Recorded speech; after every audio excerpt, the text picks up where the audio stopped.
What is community policing? Community policing is a law enforcement strategy that has been around since the early 80s in the United States.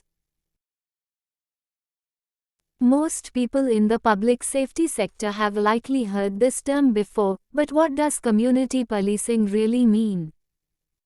Community policing is generally defined as a law enforcement philosophy that allows officers to continuously operate in the same area, in order to create a stronger bond with the citizens living and working in that area. This allows public safety officers to engage with local residents and prevent crime from happening, instead of responding to incidents after they occur. How is community policing different from traditional policing?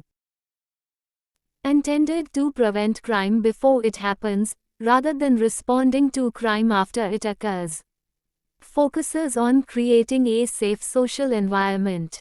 Engages residents to determine which criminal activities they are most affected by, creating an accurate law enforcement priority list shaped by the people who live in the area.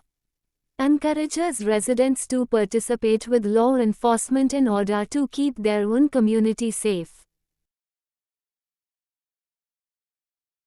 In its simplest form, community policing creates a partnership between law enforcement and residents.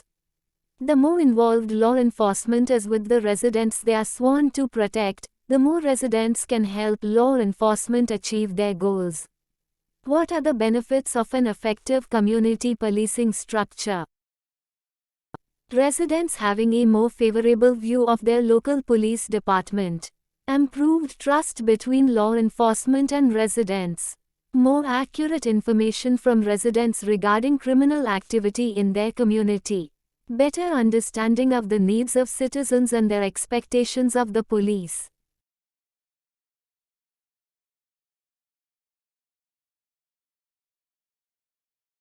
Many public safety agencies are using technology to better engage their residents and boost their community policing initiatives. Systems like Everbridge Nixle use tools such as mass notification, two-way communication, anonymous tipping, and social media integration to engage residents on the platforms and devices they use most.